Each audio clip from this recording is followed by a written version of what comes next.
City buzzed beneath the towering glass walls of Travis Langston's penthouse, but inside, the silence was suffocating. Manhattan's heartbeat meant nothing to him anymore. He stood near the floor-to-ceiling window, coffee in hand, untouched, gone cold. The early morning sun reflected off his sharp suit, but his eyes were hollow, fixed on nothing. The weight of his world wasn't the billion-dollar mergers or the empire he'd built. It was behind him, lying quietly in a sunlit corner of the living room. His daughter, Lily, just 8 years old, sat strapped in her custom wheelchair, her head slightly tilted to the side. Her hands were clenched, fingers trembling involuntarily. Born with cerebral palsy, Lily had never spoken a full word, never walked, never truly looked into his eyes the way Helen used to. Helen, his wife, his heart, gone in a flash during Lily's complicated birth. The love of his life had died, bringing their daughter into a life of stillness. A soft sound, a whimper, escaped Lily's lips, more breath than voice. It was barely audible, but Travis turned immediately, eyes softening. He walked over and knelt beside her, brushing a strand of her curly hair away from her cheek. "Hey, sweetheart," he whispered. "Didn't mean to leave you alone." Her eyes fluttered toward him for a brief second, but her face remained unreadable. Travis reached for her small hand and squeezed it gently. No response. The ache in his chest deepened. "It's just us now, Lil," he murmured, forcing a smile. "Daddy's here, okay?" She blinked. He closed his eyes for a moment, resting his forehead against her fingers. That's when he realized he wasn't just grieving his wife. He was grieving the fatherhood he dreamed of, the little girl who never got to run into his arms or call him daddy with joy. And no matter how much money he spent on the best doctors, therapists, and caregivers, he could not buy that smile. The silence that filled the room was louder than anything he'd ever heard. Somewhere in the distance, his assistant's voice echoed from the intercom, calling him for a board meeting. He didn't answer. "What's the point of power?" he whispered, "if you can't fix the one thing that matters?" The glass doors slid shut behind the therapist with a final hiss, her footsteps sharp on the marble tiles as she exited for good. Travis remained motionless at the kitchen island, arms crossed, face blank, while the woman gathered her coat. "I'm sorry, Mr. Langston," she said with sterile formality, avoiding his gaze. "Lily needs something beyond professional expertise. She doesn't respond to any of our techniques. It's like she doesn't want to be reached." Travis didn't argue. He simply nodded and scribbled a signature on the final invoice, his grip tense. When she left, the silence returned like an old enemy. Angela, who had been seated across the room with a clenched jaw, finally stood and walked over. "That's the third one in 6 weeks," she said, her voice trembling. "You can't keep doing this, Travis. You're cycling through specialists like they're interns." Travis looked at her sharply. "I'm paying them more than anyone in the country. They should be working miracles." Angela didn't flinch. "You think money is the solution to everything, but this isn't a business deal, Travis. This is Lily." Her voice cracked on the name, and she quickly turned away. Travis sighed heavily and glanced toward Lily's room. The child sat with her head leaned against the window, unmoved by the commotion. "Then what do you suggest? A priest? A psychic? Should I just clap my hands and hope she walks?" he asked bitterly. Angela turned back, wounded but firm. "Maybe someone who doesn't come with a briefcase. Someone who actually sees her as more than a patient." Travis didn't answer. He walked away, his polished shoes echoing through the hallway. In his office, he loosened his tie and sank into the leather chair, staring at a photo of Helen holding a newborn Lily before they knew how hard things would get. Somewhere deep down, he knew Angela was right, but he didn't want to hear it. Not now. Not when control was the only thing he had left. Late that evening, Travis sat hunched over spreadsheets in his dimly lit office, glass of untouched scotch in hand. His mind kept drifting back to Lily, alone in her room. The weight of helplessness threatened to crush him when Scott, his assistant, quietly stepped in holding a folder. "Sir, there's something I'd like to suggest off the record," Scott said cautiously. Travis looked up, his patience worn. "Unless it's a miracle, Scott, save it for tomorrow." But Scott didn't retreat. He took a quiet breath. "Her name's Jennifer Miles. She's not a therapist. Not even close. She cleans for the church I attend. But there's something about her. She connects with people in ways I can't explain. Travis raised a brow. A cleaner? You're suggesting I replace the best therapists in the state with a maid. Scott didn't falter. No, sir, I'm suggesting you try something different. You've tried experience. Maybe now you try heart. The words hung in the air. Travis's instinct was to shut it down. He was used to certainties, degrees, credentials. But something in Scott's voice gave him pause. And you trust her? He asked quietly. With my life, Scott replied. She helped my nephew, who hadn't smiled in months after losing his mom. She just has a way. Travis sat back, skeptical but intrigued. He stared at the name scribbled on the paper. Jennifer Miles. After a moment, he nodded once. One shift. If I don't see something real, she's out. Scott gave a small nod of gratitude. As he left the room, Travis glanced toward the photo of Helen on his desk. Let's see what a stranger can do, he muttered under his breath. Jennifer stood in front of the towering penthouse door, her palms sweaty, hair pulled into a neat bun, wearing a simple navy blouse and black flats. Her cleaning supplies were neatly packed in a modest tote, but her nerves weren't nearly as organized. When the door opened, Scott greeted her warmly and guided her in. The place was pristine and cold, almost like a museum, not a home. She noticed the silence instantly. It wasn't just quiet, it was aching. As she passed the hallway, she caught a glimpse of Lily seated in her chair near the large window, her face tilted slightly up, eyes distant. Jennifer paused just long enough to take her in before moving on to the kitchen. She didn't try to speak, didn't try to entertain. She simply began humming quietly to herself, an old lullaby her mother once sang. She dusted surfaces with slow, rhythmic motions, her movements almost dance-like. Unbeknownst to her, Travis stood around the corner, watching carefully, arms folded, ready to dismiss her at the first sign of discomfort. But instead of recoiling from Lily or approaching her with forced cheerfulness like others had, Jennifer allowed the child her space. After a few minutes, something subtle happened. Lily's eyes shifted ever so slightly, tracking the sway of Jennifer's cleaning cloth. Jennifer noticed, but she didn't react. She just kept humming and moving, letting the rhythm guide her. She's watching her, Scott whispered quietly to Travis from behind. Travis narrowed his eyes, uncertain. Coincidence, he said. Maybe, Scott replied. Or maybe she sees something the rest of us don't. Later, when Jennifer packed up her supplies, she took one last glance at Lily and smiled warmly, not out of pity, but something deeper. Travis noticed that too. And though he said nothing, he found himself thinking for the first time in months. Maybe this silence doesn't have to last forever. The next morning, Jennifer returned quietly, carrying nothing but her tote and a soft energy that didn't demand space. It invited it. She moved through the penthouse like she belonged to the stillness, dusting surfaces, and humming again. As she dusted a high shelf near the fireplace, she noticed a small, faded music box tucked behind some photo frames. It was delicately carved, its silver exterior tarnished, and when she opened it, a faint, hesitant melody played. It was off-key but familiar, a classical waltz. Without thinking, she carried it gently to Lily's room and placed it on the table nearby. "Let's see if you like this," she murmured. Lily sat motionless in her chair, but her eyelids fluttered. Jennifer wound it again, this time letting it play longer, and watched. Lily's left hand, stiff but not immobile, twitched twice. Her head turned slightly, subtle movements, barely noticeable to anyone else. But Jennifer saw it. She didn't celebrate. She simply sat beside her on the floor and listened with her. From the hallway, Travis leaned on the wall, breath caught in his throat. He hadn't heard that melody in years. Helen used to play it on her old upright piano before dinner. The sound of it now felt like someone had cracked open a door in his memory. Slowly he stepped in, but Jennifer didn't stand. She remained seated beside Lily, softly nodding to the rhythm. "That was Helen's," he said, voice rough. Jennifer looked up, her expression open but not apologetic. "It's beautiful," she said. It's the first thing that made her look away from the window. Travis stared at his daughter, who blinked in slow rhythm with the music. "She's never reacted to anything like that," he said quietly, crouching beside her.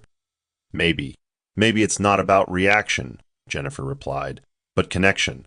Travis didn't respond, but something settled in his chest, a flicker of warmth, faint and unfamiliar. As the music box wound down, the room didn't feel silent anymore. It felt full. Later that night, after Lily had fallen asleep and the penthouse dimmed into evening gold, Jennifer stepped out onto the balcony for air. Her thoughts drifted as the city breathed below. She found herself reaching into her pocket, pulling out a worn piece of ribbon, pale pink and frayed at the edges. She held it between her fingers like it was sacred. That ribbon had once been tied to her ankle during her final ballet performance. It was 12 years ago, the night she tore a ligament during a solo that was supposed to define her career. Her dreams had ended in a loud snap and months of immobility. But watching Lily today, seeing how even the smallest melody shifted her gaze, sparked something Jennifer hadn't felt in years. The possibility of purpose through motion. She stood up slowly and extended one arm into a graceful curve, then the other. Her feet stayed grounded, but her upper body moved like water, soft, fluid, unburdened. Behind her, the balcony door creaked slightly. Lily sat inside the glass, eyes locked on her. Jennifer froze, then smiled and continued. With delicate fingers, she mimicked the shapes of her long-lost routines, letting the music live in her again. "You like this, don't you?" she asked softly, though she knew Lily wouldn't answer. But the child's gaze didn't waver. "I used to dance every day," Jennifer whispered, lowering herself slowly until she sat cross-legged facing Lily. "And when I couldn't anymore. I stopped breathing without realizing it."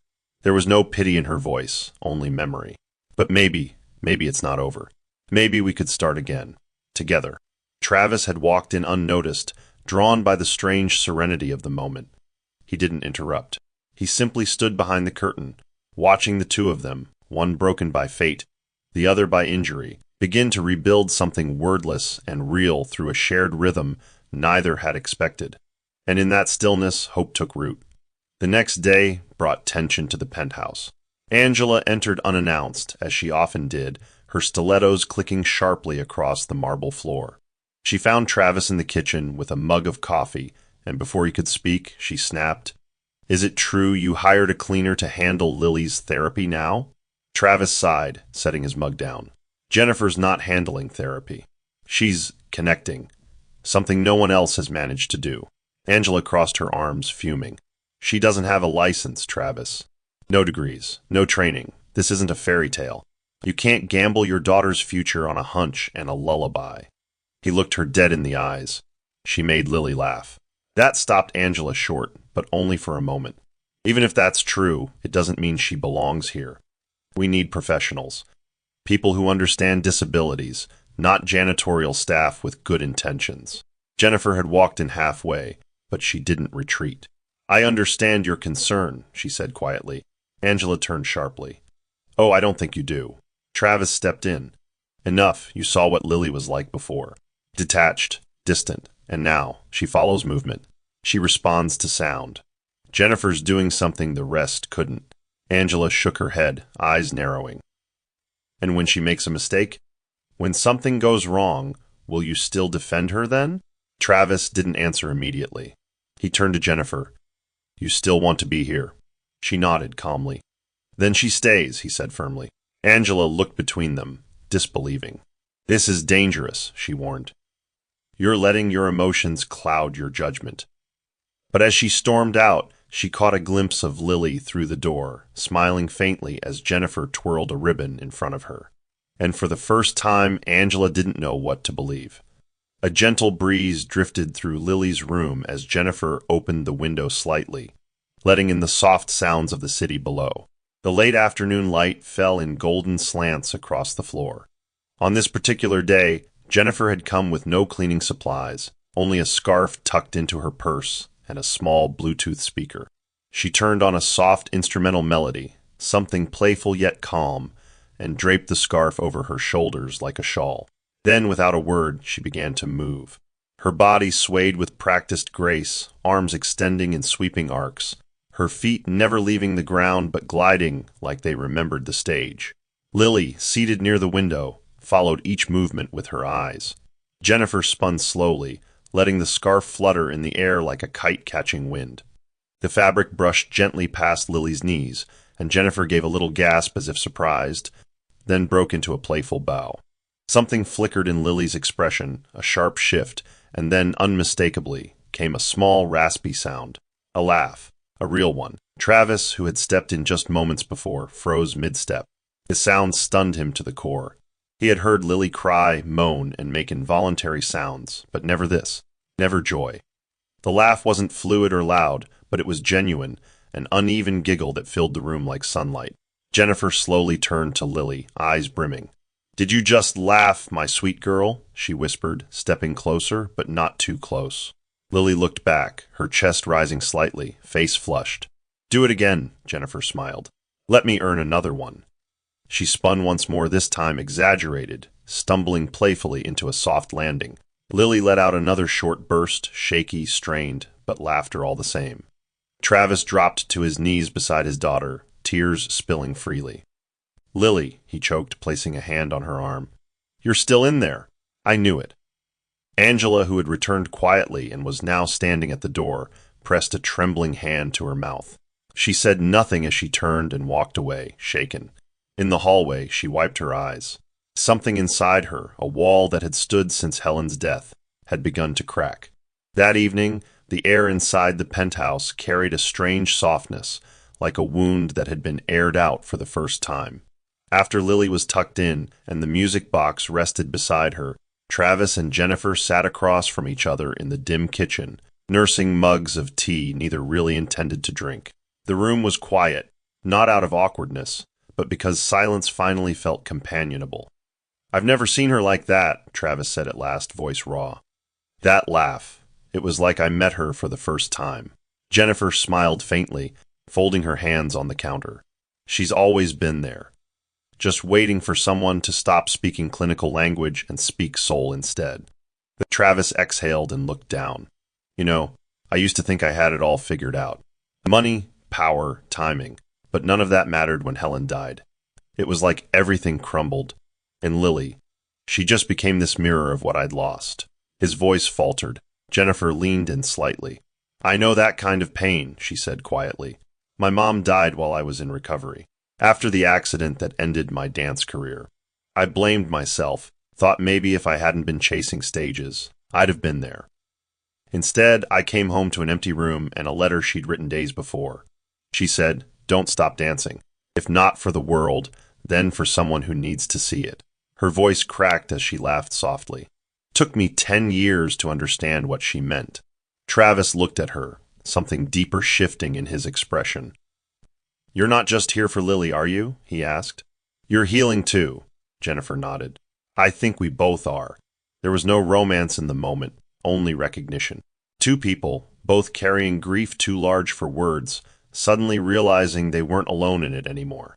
A silent agreement passed between them, spoken only in the weight of shared pain and the hope quietly blooming between breaths. By the end of the week, Jennifer arrived with something new, a soft cloth mat, pastel-colored and patterned with musical notes.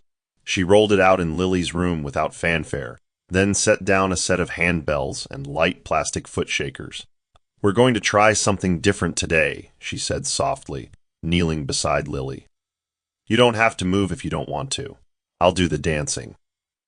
She strapped the foot shakers loosely to her own ankles, then tapped her toes to a beat. As the sound echoed lightly off the floor, she saw Lily's eyes widen. "See? Music doesn't just come from instruments, it comes from you too."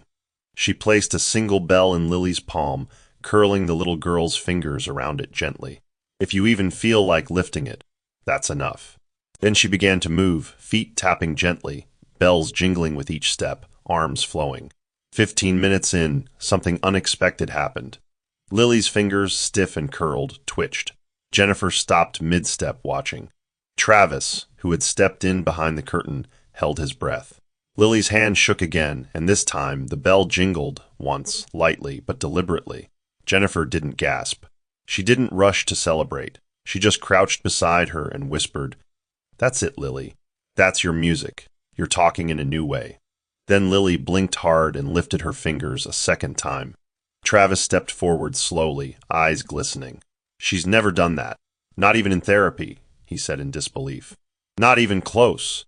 Jennifer turned to him, smiling through tears. "She's responding because someone's finally speaking her language. Travis crouched beside them, gently holding Lily's other hand. "You're changing everything," he said, voice thick. "I'm just listening," Jennifer whispered back. That day marked a turning point. No more silence, just small, deliberate sounds echoing across a space that had once been filled with only loss. Now, it was filled with something better, possibility. The evening sun spilled across Lily's room, casting long shadows on the walls as soft music drifted from the Bluetooth speaker.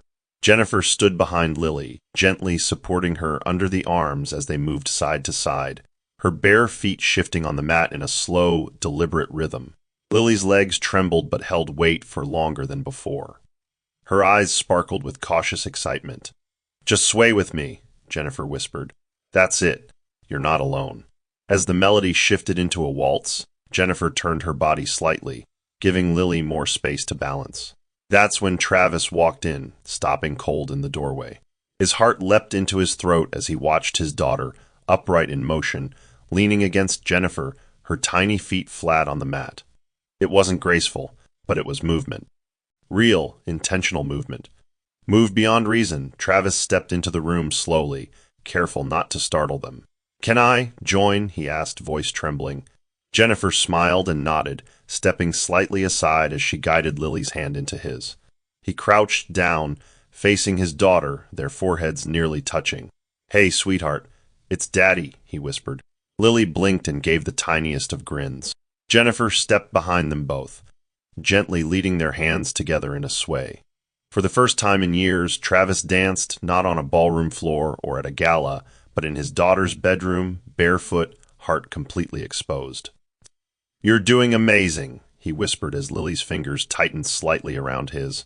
"You hear that? I'm dancing with my girl." Jennifer backed away slowly, allowing them their moment. She stood quietly, watching the warmth fill the room like the music itself. For the first time, this space wasn't defined by limitations. It pulsed with newfound freedom. Travis closed his eyes, whispering, "Thank you, Lily," as if he owed her everything he never said before. The next morning, Travis entered the Langston Enterprises boardroom, suit impeccable, but his demeanor slightly lighter, noticeably so. The board members, seated around the long polished table, noticed too, their expressions skeptical. Behind his calm smile, murmurs began to rise. "He's been distracted," one whispered. "Spending time with a maid?" said another. The whispers swelled like a low hum under the formal agenda. Angela sat on his right, watching him closely, but saying nothing yet. Scott stood at the edge of the room, tablet in hand, jaw tight. When Travis began his presentation, he paused midway and looked up from his slides. "I want to pause here," he said, silencing the whispers. "Before we talk about projections and mergers, I'd like to address something personal." The room tensed as he continued. "Yes, I've been absent from a few late-night meetings. And yes, I hired someone unconventional into my home, not as a therapist, but as a presence. Her name is Jennifer Miles. She's a cleaner, a former dancer. And last night, my daughter took a step while I held her hand. Not metaphorically, a real step. Something no doctor has accomplished in 8 years." The board members shifted uncomfortably, some exchanging looks. "This company has always valued innovation," Travis continued, "but maybe we've forgotten that some miracles come in unexpected packaging." A beat passed. Then Scott stepped forward and added, "And frankly, sir, you're the most grounded I've seen you in years." His silence was finally genuine, not suspicious. Angela leaned in slightly. "You really believe this woman changed Lily?" she asked under her breath. Travis turned to her and replied, "She didn't just change Lily, she changed me." For once, the boardroom had no rebuttal. Numbers could wait. His story had taken the lead. Later that afternoon, Angela showed up at the penthouse without calling. She walked in with a different energy, not her usual sharp stride, but something slower, almost uncertain. Jennifer was folding towels in the laundry room when she noticed the older woman standing quietly by the door. "Hi," Angela said, voice unusually low. Jennifer straightened. "Ma'am." There was no sarcasm, no tension, just tiredness between them. Angela stepped in and leaned against the dryer, arms crossed but not confrontational. "I was wrong," she said abruptly. Jennifer blinked. "I'm sorry?" Angela gave a dry chuckle. "I was wrong. About you. I saw a cleaner, not a healer. I saw someone without a degree and thought you were a threat. But I saw Lily's eyes last night. She looked at Travis like he was her favorite person in the world. Jennifer's lips parted, unsure what to say. Angela reached into her purse and pulled out a faded photograph. It showed a young Helen, beaming in a white dress, standing on her father's feet as he danced with her in a living room. Helen was always the dancer. Travis used to spin her around like they were on a stage. She would have liked you, Angela said, her voice catching. She would have seen you immediately. Jennifer took the photo gently, studying it. Lily gets her eyes from her mother, she whispered. Angela nodded. And maybe her rhythm from you. They stood in silence for a moment before Angela added, I want to help. If you'll let me. Whatever you're doing, it's working. And I don't want to be the one standing in the way anymore. Jennifer looked at her, unsure whether to cry or smile. Then let's do this for Lily, she said softly. Angela gave a nod and, for the first time, offered a genuine smile. For Lily. It was an overcast afternoon when Jennifer decided to help Scott organize the attic room that had been untouched since Helen's passing. The space was still wrapped in grief, boxes stacked neatly but unopened, like memories too painful to disturb. As Jennifer dusted the top of an old cedar chest, something caught her attention, a worn navy blue leather-bound book tied with a faded ribbon. It was Helen's handwriting on the first page, letters to Lily. Jennifer's fingers hesitated before she opened it. The pages were filled with words to a child Helen had longed to meet, detailing her dreams, prayers, and tender thoughts during the final months of her pregnancy. My sweet Lily, one entry read, I don't know what your life will be like, but I hope you laugh often, dance without fear, and find someone who sees you for who you are. Jennifer closed the book gently, her throat tight with emotion. That evening, she brought the journal to Lily's room and sat beside her. Your mommy wrote something for you, she said softly. May I read it to you? Lily blinked slowly, her eyes fixed on the journal's cover. Jennifer began reading aloud, her voice gentle and melodic. As she read Helen's words, simple, loving, poetic, Lily stirred. Her fingers moved slightly, her mouth parted as if trying to mimic the sound. Travis entered mid-sentence and froze at the door. Where did you find that? He asked, voice cracking. In the attic, Jennifer said without turning. It's not just for Lily, it's for all of us. She looked up. These pages are filled with so much love. She believed Lily would dance one day. And she believed someone would help her. Travis walked over, slowly kneeling on the other side of Lily. He looked down at the journal, then up at Jennifer. She always believed in things I couldn't see, he murmured. Maybe. She was right. In that quiet moment, the past didn't feel like a wound anymore. It felt like a bridge leading somewhere new. The living room had been quietly rearranged, sofa pushed back, rug replaced with a padded mat, and a row of bean bags lined against the wall like an audience waiting for a show. Jennifer had spent the morning preparing Lily for something different. Today wasn't about dancing. It was about standing, owning her body. Just one step, she whispered. Not because we need it, but because you can. Lily wore ankle supports gently fastened with Velcro, her dress a pale yellow, arms relaxed but alert. Travis stood close by, his hands shaking slightly. He'd dreamed of this moment, but he was afraid to hope. Jennifer knelt in front of Lily and held her hands. I'll let go slowly, just lean forward. Trust your feet. For a moment, nothing happened. Then Lily's right leg shifted, her knee bent. It wasn't forced or guided, it was hers. And then her foot moved forward. It landed unsteadily, toes first, then heel. Jennifer gasped, hand covering her mouth. Travis fell to his knees as tears burst from his eyes. That's it. That's your step, he cried, his voice cracking with disbelief and overwhelming pride. Lily's second foot shuffled forward, awkward but intentional. And suddenly she was upright, wobbling slightly between two outstretched hands. You did it, Jennifer whispered, steadying her. You did it, Lily. Angela, who had arrived quietly, stood frozen near the hallway, her hand pressed over her chest. Helen would have given anything to see this, she murmured. Travis pulled Lily gently into a hug, his forehead resting against hers. You're my hero, he whispered. You hear me?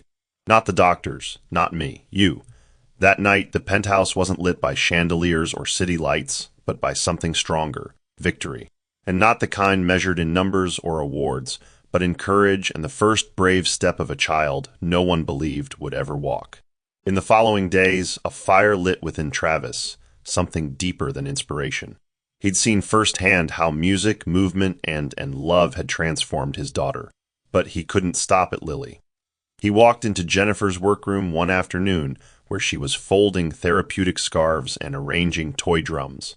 "Jennifer," he began, "I've been thinking. What if we created something permanent? A place where other kids like Lily could find this kind of freedom?" Jennifer looked up, blinking. "You mean a center?" Travis nodded. "A center for healing through movement, rhythm, and story. Not a hospital, not a clinic, something alive. Something human." Jennifer was stunned. "Travis, I don't even have a degree." He stepped closer. "You don't need one. You have results. You have vision. And you have Lily's laughter. That's all the proof I need." She sat down slowly, overwhelmed. "I never imagined anything like this. I'm not qualified to build a dream." Travis knelt beside her. "You built Lily's first step. That's enough." The silence that followed wasn't heavy, it was full of awe. "We could call it the Lily Center," Jennifer said at last, her voice barely above a whisper. "A place where children learn to speak through movement." Travis smiled, his eyes soft. "And you'll co-found it with me?" She hesitated, heart pounding, then nodded slowly. "If we do it with heart. No cold waiting rooms. No numbers on clipboards." He extended a hand. "With heart." She took it. "With heart." As their hands met, a vision began to unfold, not on paper yet, but in spirit. A place born not out of wealth or duty, but from hope, rhythm, and the story of one girl who learned to dance through silence. Jennifer stared at the empty sketch of the proposed center on the dining room table, fingers trembling as she held the pen Travis had handed her earlier. "This is bigger than anything I've ever done," she murmured. Travis, standing by the window, glanced over. "You've already done the hardest part. You taught my daughter how to live." But Jennifer shook her head. "That was different. That was private. This is public. What happens if I fail in front of them?" Travis crossed the room and pulled out a chair beside her. "Then you fail in front of them. But I won't let you carry that alone." He slid a folder toward her, financials, staffing ideas, early designs. "This doesn't need to be perfect. It needs to be real, like what you gave Lily." Jennifer looked down, struggling against the rising tide of self-doubt. "I've been told for years that I'm just a cleaner, a has-been dancer." "What makes you so sure the world will take me seriously?" she whispered. Travis leaned in, his voice low and unwavering. "Because you never needed the world's permission to matter. You already changed a life. That's leadership." He paused. "I'm not asking you to become someone new. I'm asking you to be exactly who you've always been, but louder." She sat back in silence, staring at the blank page before finally pressing the pen to paper. Slowly, she began to write, vision statement, a place where movement speaks louder than words. As the ink flowed, something shifted in her chest, a flicker of resolve, a permission she hadn't given herself in years. And in that moment, the fear didn't vanish, but it softened. "All right," she said, looking up. "Let's build a place where every Lily gets a voice." Travis smiled gently. "Let's build it together." The next week passed in a blur of action. Jennifer threw herself into research, studying therapy models, inclusive education, and child psychology with an intensity even Travis hadn't expected. She filled journals with sketches and notes, consulted artists, and invited therapists for informal conversations over coffee. Her living room transformed into a workspace littered with colored pencils, sticky notes, and building plans. Scott helped translate her hand-drawn layouts into professional blueprints, and Angela arranged meetings with zoning and legal advisors. Still, Jennifer insisted every room in the proposed center had to be designed with empathy, spaces filled with light, movement, and music. "No cold walls," she said firmly. "Even the waiting areas should feel like a dance is about to begin." One evening, they gathered around the first full mock-up of the building. Jennifer stood in front of it, pointing at a central room labeled the open floor. "This is the heartbeat," she explained. "No tables, just sound fabric and safe space for expression. It's where Lily laughed for the first time." Angela, leaning over the design, nodded slowly. "And these smaller rooms? Jennifer pointed. Private movement pods. Each child will have a tailored space with sensory tools and mirrors like mini stages. Travis watched her with quiet awe. You've built a sanctuary, he said. Jennifer shook her head gently. Not for escape, for discovery. That night, Travis found her sitting alone on the rooftop garden. You're scared, aren't you? He asked. She didn't pretend. Terrified. But something in me says we're not just building walls. We're building hope, he nodded. And you're the architect. The stars above them blinked as if to agree. Travis stood before a group of private investors, hands folded, Jennifer seated beside him in a modest navy dress. He presented the concept of the Lilly Center with calm precision, emphasizing its revolutionary approach to childhood development through music, movement, and emotional connectivity. The room, filled with skeptical expressions, remained silent until the last slide showed Lily standing beside Jennifer, holding a shaker bell. A few brows lifted. One man at the far end asked, "And what qualifies her to lead such a center?" Jennifer stood before Travis could respond. "Nothing," she said honestly. "No degrees.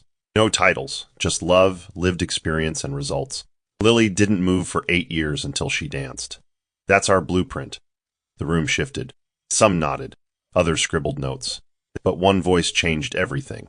An older woman in the back, silent until now, cleared her throat. "My grandson hasn't spoken since the accident, but when he hears a violin, he hums. I think you might be onto something." Her voice softened. "You have my support." Travis gave a grateful nod while Jennifer tried to keep her composure. Outside the meeting, Angela pulled Travis aside. "Even with backing, this won't be easy. They'll question her every move." Travis replied firmly, "Then let them. Because the only one I need to believe in her already does, Lily." Meanwhile, Jennifer stepped into the hallway, breathing deeply. Her hands still trembled, but her heart didn't falter. "This isn't about me," she whispered. "It's about the kids the world stopped listening to." That night, as she sat beside Lily's bed reading from Helen's journal, she said aloud, "We're doing it, Lily. Your story is about to lift so many others." Lily blinked once, then twice, her silent way of saying, "I know."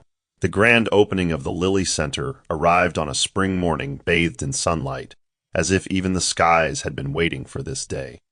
Balloons in soft pastel colors framed the entrance, and the glass doors glowed with hand-painted designs drawn by children from the neighborhood. Jennifer stood in the lobby, hands lightly clasped, wearing a soft pink dress that fluttered as she moved. Her hair was pulled into a low bun, a small lily pin clipped on one side. She wasn't nervous, she was reverent. This was more than a building. It was a second chance for stories that had been written off too early. Travis stood beside her, adjusting Lily's floral headband as she sat in her chair, grinning shyly at the line of guests filtering in. Children in wheelchairs, children with canes, some walking with caregivers, they all entered with wide eyes and guarded hope. The center's walls radiated music, not just in sound, but in feeling. "Welcome to a place where you don't have to speak to be heard," Jennifer said, her voice amplified through the modest PA system. Applause followed, and she guided the first group into the open floor, where gentle drumming played and fabric ribbons floated from the ceiling. Therapists in casual attire stood barefoot, encouraging parents to remove their shoes and join in.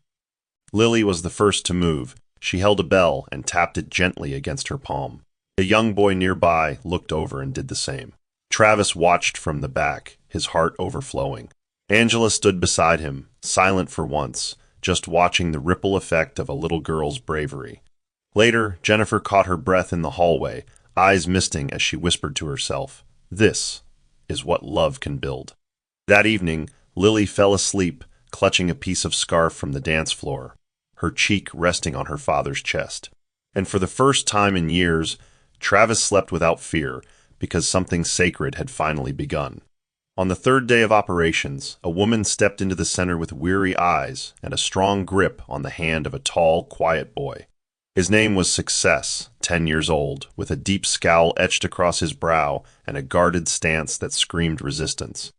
"He doesn't talk," the woman said to Jennifer.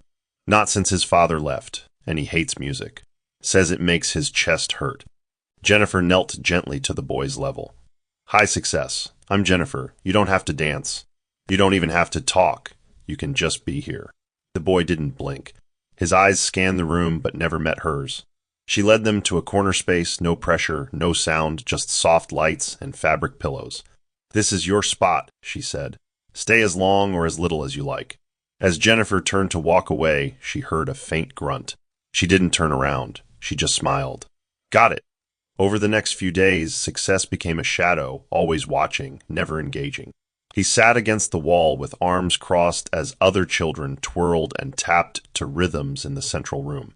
One afternoon, a drum session caught his attention. A small boy accidentally knocked over a tambourine that rolled toward him. Success picked it up and stared at it.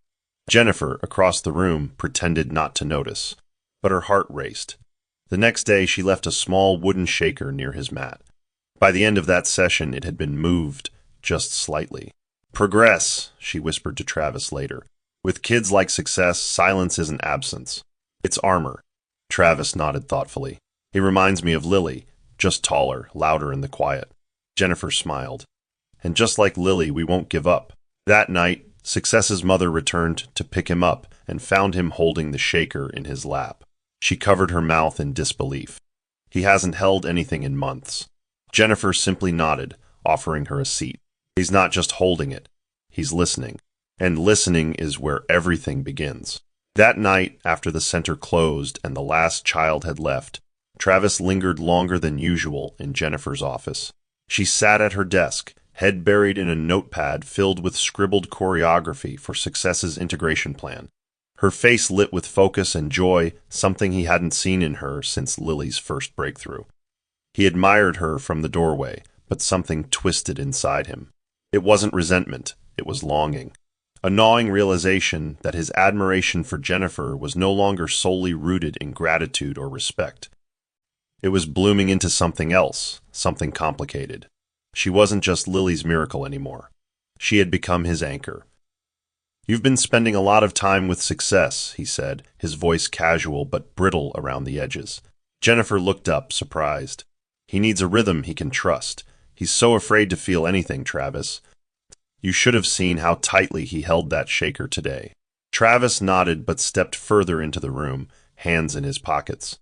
"Do you ever get tired of being everything to everyone?" he asked, more vulnerable than intended. Jennifer softened, "Sometimes. But not when I'm doing something that matters. And this matters." He sat across from her, searching her eyes. "Do you ever think about what it means to matter to someone personally? Not just as a healer, but as a person?" Jennifer paused, her breath catching. "Are you asking me as Lily's father or as yourself?" He hesitated, then whispered, "I'm not sure I can separate the two anymore." A tense silence followed before Jennifer looked away. "Travis, I care about you, but we have to be careful. Lily's journey is at the center of all this." Travis nodded slowly. "I know. I just needed to say it, even if I don't fully understand it yet." She reached over, resting a hand on his. "Let's not rush what's unfolding. Let's just honor it, whatever it is." That simple touch grounded them both. Not in romance, but in truth. It was a quiet Friday morning when Jennifer arrived early, the center still bathed in soft light and silence. She made her way to Lily's therapy room, where Travis was adjusting his daughter's arm braces. "She's been extra focused today," he said, brushing Lily's hair from her face. Jennifer knelt beside them, pulling a bright scarf from her bag, the one Lily had shown interest in earlier that week. "Want to try the ribbon again, sweetheart?" Jennifer asked with a soft smile. She gently placed it in Lily's open palm, guiding her hand in a slow circle. Then, without warning, Lily's lips parted. Her eyes locked onto Jennifer's face with an urgency no one expected. "Jen," came the sound, faint, dry, but real. Jennifer froze. Travis looked up, wide-eyed, disbelieving.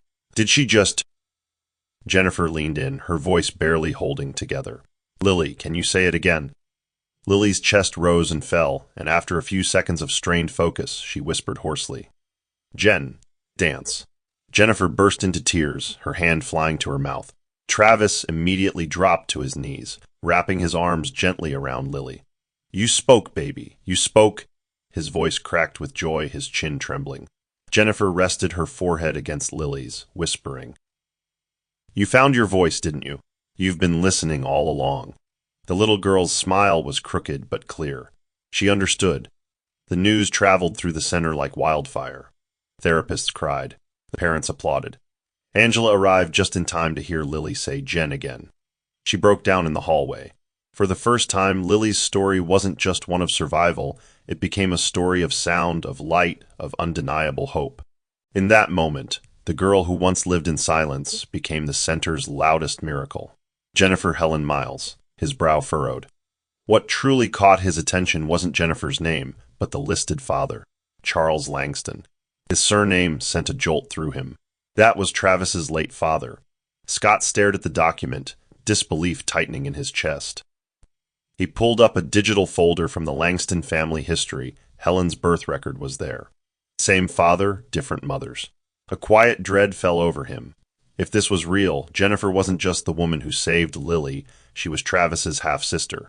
Scott paced his office, heart pounding. Could he be misreading it? A clerical mistake?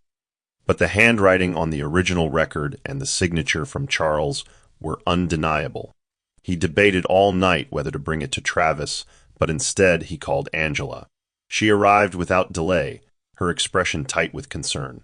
He placed the documents in front of her, and as her eyes scanned the page, she stiffened. "Oh my God," she whispered. "My father had another child." Scott nodded slowly. "And she doesn't know." "Jennifer has no idea." Angela sat heavily into the chair. "Travis has to hear this, but not from the wrong person. If this is true, then everything changes." They sat in stunned silence, understanding the weight of what this meant, not just for the center, but for the history of two families unknowingly reunited by fate, music, and a little girl who spoke just in time. The next morning, Angela visited the old family home she'd avoided for years. She stood in the study where her father used to write checks and smoke cigars, the place where secrets hid behind stained glass and mahogany shelves. Digging through a drawer marked personal, she found a worn journal labeled CL. Inside were letters addressed to my second daughter. Letters filled with guilt, apologies, and missed birthdays. Charles Langston had indeed fathered another child, conceived during a business trip, a relationship he never told Helen or Travis about. Angela's hands shook as she read the final page. "Her name is Jennifer. I've never met her. But I made arrangements for her to have a chance, if she ever came looking." Angela closed the book and clutched it to her chest, tears streaking her cheeks. "You coward," she whispered. "You left us all in the dark." By the time she returned to the center, the decision weighed heavy on her. She found Travis on the rooftop garden, with Lily nestled beside him in a wheelchair. A blanket wrapped around them both. "I need to speak with you," she said, her voice trembling. Travis turned to her with concern. "What's wrong?" Angela handed him the journal and the birth certificate, then stepped back. He read them slowly, his face a maze of disbelief, grief, and awe. "She's my sister," he said almost to himself. "Jennifer, she's Helen's half-sister?" Angela nodded, her voice low. "Neither of you knew, but the universe did. That's why Lily chose her. Why she healed here." Travis closed the journal, his hands tightening around the edges. "She's not just a miracle," he said, voice cracking. "She's family." Travis didn't sleep that night. He sat in the dim light of his study. Helen's journal opened beside the birth certificate, and Charles Langston's hidden letters. Every word echoed like thunder inside him. Jennifer, his anchor, Lily's guide, the woman who gave their lives rhythm, was blood. His half-sister. The realization was surreal, stirring a blend of awe, guilt, and uncertainty. He paced the room, torn between keeping the peace and telling the truth. As dawn approached, he called Angela and Scott to join him in the courtyard before Jennifer arrived. "I can't lie to her," he said quietly, eyes rimmed red. "She built her life on honesty. She deserves that in return." Angela looked at him, worry etched across her face. "She may walk away, Travis. This changes everything." Later that morning, Jennifer arrived to find Travis waiting in Lily's therapy room.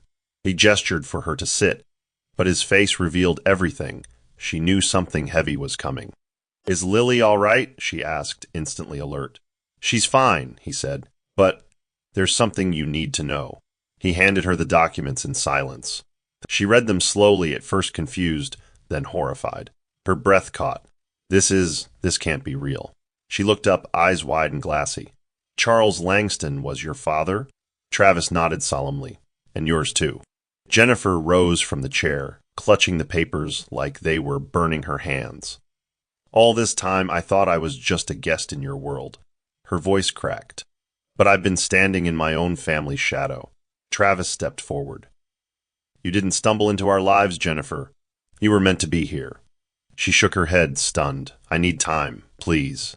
Then she walked out, not with anger, but with a heart suddenly too full to carry. The next morning, fog rolled over the city like a curtain closing on a performance. Jennifer stood alone at the edge of the rooftop garden, arms wrapped around herself. She had spent the night replaying every moment with Travis, with Lily, with the center, under a new light. She had not been a stranger. She had been family all along, unknowingly restoring a house she had always belonged to. When Travis approached, she didn't move. He stood beside her in silence, both of them staring out at the distant skyline. I understand if you can't come back, he said quietly. But I wanted to thank you before anything else, for everything, for Lily, for us, for the rhythm you brought into a life that had none. Jennifer's eyes remained on the horizon. I came here as a cleaner, remember? She whispered. And now I find I was cleaning my own story the whole time. Travis turned to face her. You weren't just part of the story. You are the missing page. Jennifer slowly looked at him. So what now? Do we pretend nothing changed? Or do we start again with a new truth between us? He exhaled. We start again, not from the beginning, but from where the music led us. She nodded, quietly wiping a tear from her cheek. I'm not leaving. Not because of blood, but because of purpose. They sat side by side on the bench, the silence between them no longer awkward but peaceful. You know what's funny? Jennifer said, half smiling. I spent my whole life feeling like I didn't belong to anyone, and now I find I was healing the family I never knew I had. Travis smiled, resting his hand over hers. You didn't come to us by accident, Jennifer. You were called home. Down below, inside the center, Lily danced in small, confident steps, proof that even broken beginnings could lead to beautiful rhythms. Later that week, during a session in the open floor, Jennifer stood before the children with a silk ribbon looped in her hand. Music played low and steady, the rhythm inviting but not overwhelming. Most of the children followed along as usual, some waving scarves, others spinning to their own tempo. But in the far corner, Success sat stiffly with his back against the wall, arms folded. Jennifer glanced at him, but didn't pressure him. Instead, she offered the ribbon to another child and continued the sequence. Then, as the music softened to a piano solo, something shifted. Success slowly rose. His posture was awkward, uncertain, but his eyes locked on Jennifer's movements like a mirror. She didn't stop to acknowledge him, just danced gently, giving him space. He took one step forward, then another, until finally he stood in the circle with the others. Jennifer's heart swelled, but she remained calm, guiding the group through a slow motion of hand stretches. Success copied each one, his eyes focused, his arms shaking slightly with each movement. Then, without prompting, he reached for a ribbon resting on the floor. Gasps echoed around the room. Success lifted the ribbon and spun, just once, off balance, but smiling. The children clapped instinctively. Jennifer turned to him, offering her hand, but he shook his head. I want to do it, he said softly, his first words since arriving. She stepped back, tears filling her eyes. Then dance Success. Show them your sound. He took the floor and moved in sharp, powerful gestures, untrained but bursting with raw expression. His mother watched through the glass wall, hand over her heart, unable to speak. As the music swelled, Travis leaned in from the doorway, whispering, You see that? That's what you built. Jennifer wiped a tear and whispered back, No, that's what he freed. The room didn't just witness progress that day, it witnessed liberation. The first anniversary of the Lilly Center arrived with quiet elegance. No red carpets, no flashing bulbs, just laughter echoing through the halls, music pouring from every room, and stories unfolding in movement. Travis stood behind the podium in the newly renovated auditorium, wearing a dark suit with a lily-shaped pin on his lapel. His eyes scanned the room filled with parents, children, educators, and therapists, before landing on Jennifer, seated near the front row, her hands gently clasped over Lily's. The young girl wore a soft ballet dress and stood upright with assistance, her face glowing with joy. 1 year ago, Travis began, we opened these doors with a dream and a memory. A dream to help children be heard without words, and a memory of a little girl who once stared out a window in silence. He paused, emotion tightening his throat. What you may not know is that this center wasn't just built by funding or architecture. It was built by rhythm, by someone who came into our lives not with plans, but with presence. He glanced toward Jennifer. Jennifer Miles walked into my home as a stranger. But what she gave my daughter, and eventually me, can never be measured. Whispers rippled through the crowd. Travis took a breath. And today, I want to share something personal. Jennifer is not only the co-founder of this center. She is my sister. A truth we only discovered after the foundation had already been laid, not with concrete, but with connection. Gasps gave way to applause. Jennifer's eyes welled, but she remained still, Lily gently leaning into her side. This place, Travis said, his voice steady now, was never about bloodlines or buildings. It was about belonging. And today we celebrate that. As he stepped down, the room rose in a standing ovation. In that moment, it wasn't just a center that had come full circle. It was every broken piece of their story mending together through grace. Backstage, Lily waited in her costume, a soft white ballet dress trimmed in gold. Jennifer knelt before her, gently adjusting a small headband decorated with satin lilies. "You ready?" she asked softly. Lily, now 11, nodded with steady confidence. Her braces were hidden beneath matching tights, and though her steps remained unsteady, they were entirely her own. The lights dimmed, and the curtain rose to reveal the open stage bathed in gentle hues of rose and amber. Travis watched from the front row, hands clenched tightly around his program. Music began simple and sweet. Lily stepped forward alone, arms raised, feet trembling, but she moved. Slowly, gracefully, with intention. Her steps were not polished, but every motion carried years of courage, struggle, and joy. Jennifer joined her halfway through, not to lead, but to follow, mirroring her. When Lily stumbled slightly, she caught herself. The audience held its breath until she found her balance again and smiled. A true radiant smile. When the final note played, Lily raised her hands in the air like a flower unfolding. The crowd erupted in tears and cheers. Travis rose to his feet, clapping the hardest. Angela dabbed her eyes beside him. "She's her mother's daughter," she whispered. After the performance, Lily ran into her father's arms. He lifted her off the ground, holding her like it was the first time. "You were magic," he whispered. "You are my miracle." Jennifer stood off to the side, watching them with a quiet pride. Then she turned toward the wall behind the stage, etched in glass, glowing under soft light.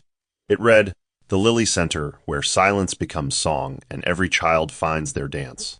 As applause echoed through the building, Jennifer placed her hand over the inscription and whispered, "We did it, Lily." And the little girl, no longer hidden behind silence, replied clearly, "We all did." Here's the Bible verse for the story. Isaiah 61 verse 3. "To bestow on them a crown of beauty instead of ashes, the oil of joy instead of mourning, and a garment of praise instead of a spirit of despair." Moral of the story. True healing often comes from unexpected places, and the deepest connections are not defined by blood, but by love, intention, and the willingness to listen when no one else does. That's the end of the story. What did you learn from this story? Drop your thoughts in the comment section. Leave a like and don't forget to subscribe and turn on post notification so that you'll be notified whenever we drop our next videos. Also, share this video to someone who might be interested. Thank you so much for